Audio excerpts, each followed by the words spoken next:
Alright guys, welcome back. Let's continue talking a little bit about learning to manifest your reality and how you bring that into action rather than just the theory.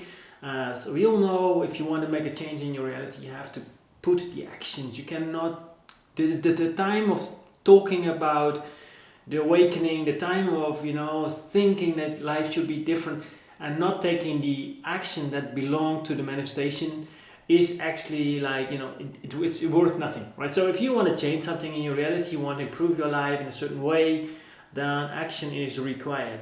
And the action that you need to take is not the action from the physical mind what you think you should be doing, but it is the inspired action only. The inspired action is actually, what you feel inspired to do. What is your excitement to do? Because this is actually, as we discussed yesterday, other movie, go back to that one if you like. We explained a little bit that this is actually your non-physical part of your persona, which is an integrated part of you as persona that beams at you to the physical mind here on earth to say, do this, do that, in order to get everything in the reality lined up to your desired version. So if you have a strong desire about what you like to live, which is actually the very start point of any manifestation, because if you have not a strong focus, you cannot bring in something into your reality other than that you just random live, which is also valid exploration, of course.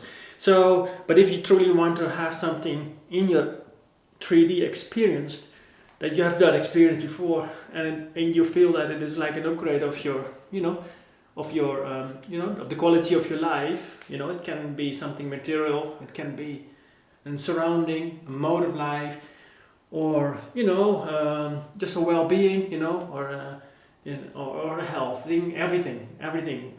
So as long as it's a desire, and you can imagine it, you can bring it, you can experience that here.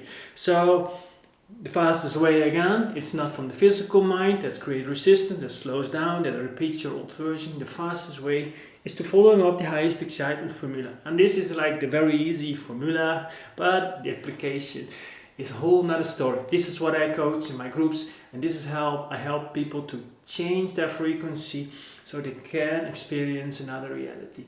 And as we discussed, your frequency consists out of the conscious and unconscious programming, and this programming is only belief, feeling, and thoughts. So if you work on these and you change your frequency, you will see synchronicities start to line up that become proof of what you like to live.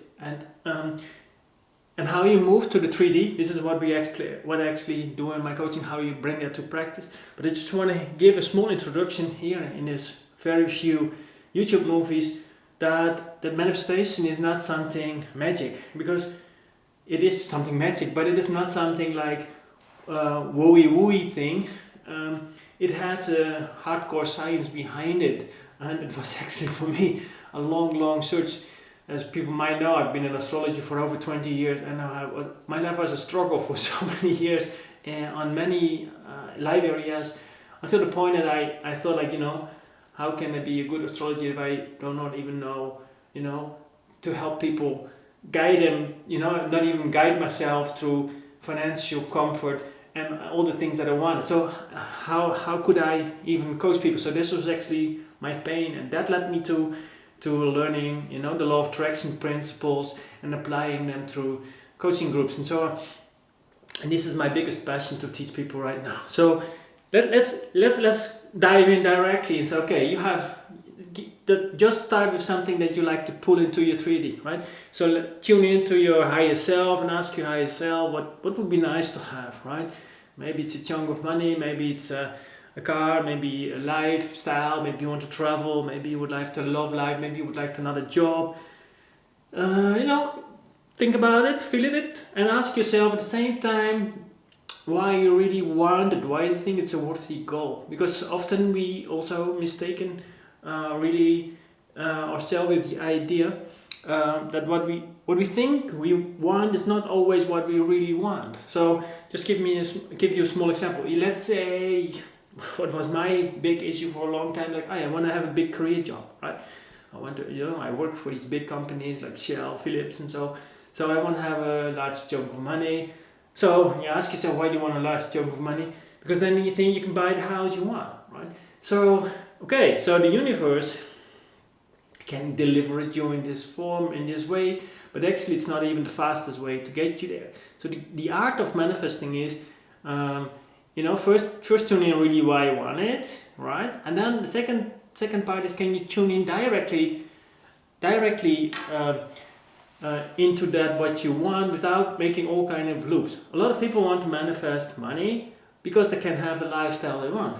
But you can also ask yourself directly, why should I not tune into the lifestyle directly and then let money be the co-creative component if needed to let myself experience that lifestyle, right? And often people think if I have all the money in the bank account, then I can do what I want to do. And that can be sometimes a control issue. It doesn't mean that you can ask the universe if it's your true excitement to ask a large chunk of money, which is also a valid exploration. But if you, let's say, want to have a house, and the fastest way to manifest a house is not focus first on the money vibration and then on the vibration of the house, is just tuning into directly on the vibration of the house, right? Because that's like the shortest loop, So you're overcomplicating sometimes life with, making procedures and not letting the higher self, the universe, guide you through the fastest way to get there, right? That makes sense, right? So let's say you have now something now in your mind, right? So you want to manifest, let's say, so the thing is, whatever you want to manifest, it's symbolic. It's symbolic. It is, because in the fifth plane you already contain it all. So whatever you want to explore in 3D is actually holds symbolic meaning about carving your ego structure on certain things that it wants to clean out to become a fuller version. So, for example, my life in the last 4 years, I've been traveling in a camping car in France, was freeing up, right? So liberating from all kind of structures that the society has told me, my parents, my school systems, which were extremely rigid and dogmatic and stigmatic, which I have to liberate myself from. So for me, the camping car lifestyle was really liberating of all that stuff. So I had to liberate myself from a lot of conditioning where we're not healthy. So let's say if you want to have a love life, what is the symbolic meaning of love life? Yeah, if you want to be in a healthy relationship with another person, you have to find, of course, first a healthy relationship with yourself. Otherwise, it cannot reflect back to you. So actually, on a deeper wish, you want to create a healthy relationship with yourself, right? So let's say if you want to have a chunk of money to fit, that might be represented to, depends on what kind of person you are, what you're seeking. It can express freedom, it can express emotional safety, it can express, it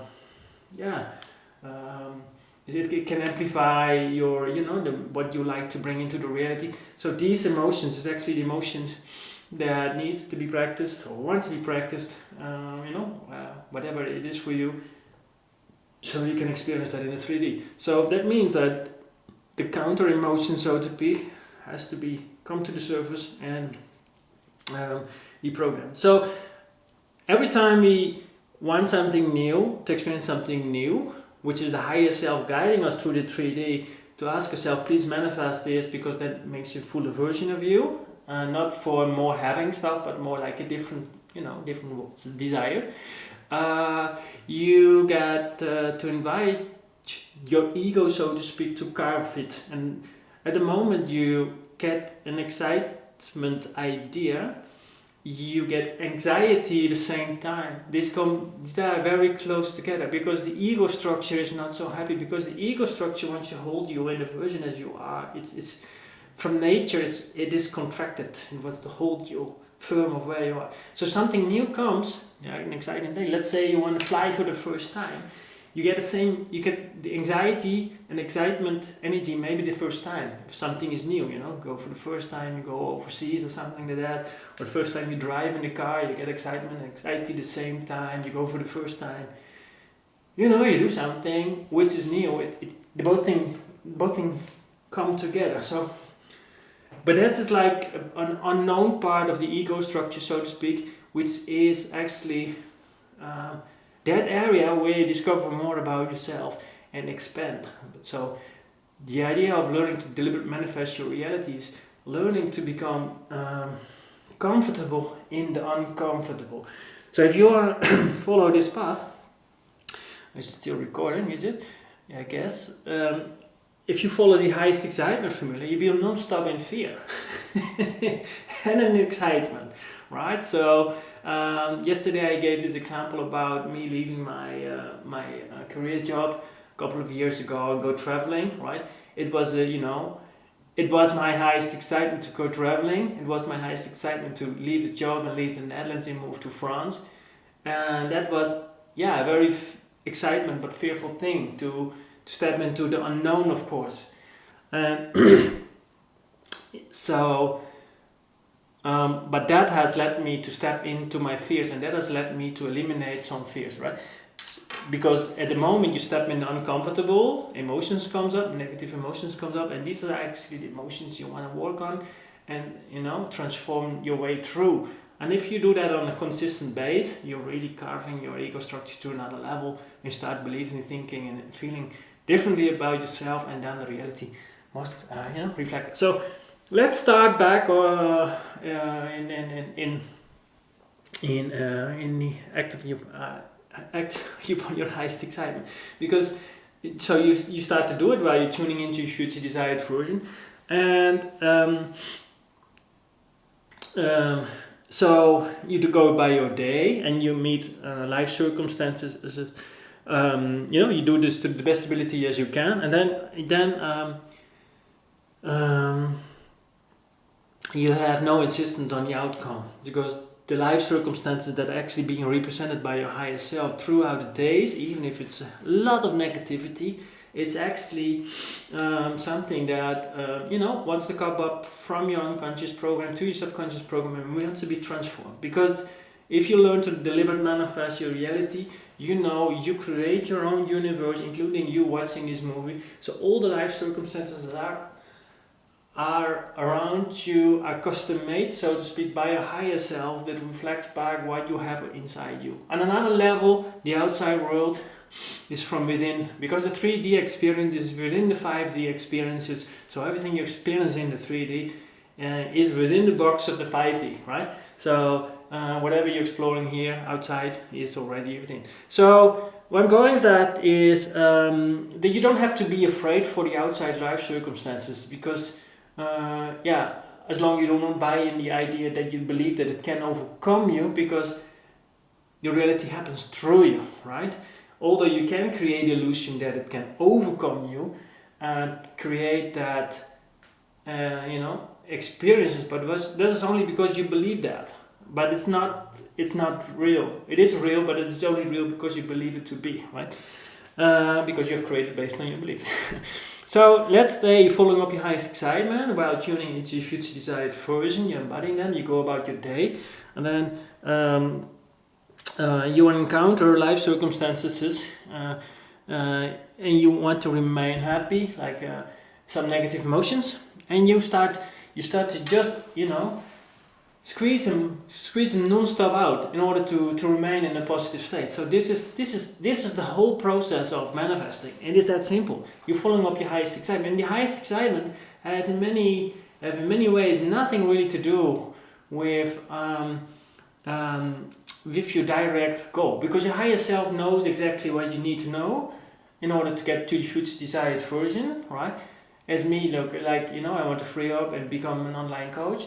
And you guys have seen me. I've been skiing like a couple of years in the mountains, and there were a lot of activities that has no direct correlation with the job that I'm doing right now. But it has helped me up to release all the kind of resistance, beliefs, and thoughts and feelings that need to be come up to the surface about my, younger years and so on, in order to release that fears and sadness, and this is all the stuff that needs to come up, and at least it needs to be eliminated, so you can live your full authentic being and eliminate all these beliefs, all these feelings from this programming that do not belong to you and weigh on you so heavy, and makes life a real struggle of all kind of programming beliefs that makes you certain do things that you actually do not feel like doing, and that creates that friction, and that creates that breaks the joy of life, right? So this is just a small explanation about the highest excitement formula. I will talk a little bit more next day about the difference between your conscious, unconscious, and your higher consciousness, and how they relate together and what their tasks really are, because we not fully integrate that, and we try to do certain things, especially on the physical mind, that is not designed to do, and that creates overchargement of the physical mind, and and results into fatigue and tiredness mostly, and worry and so on. So let's talk about that next time, and if you have any questions, let me know, and take care. Bye.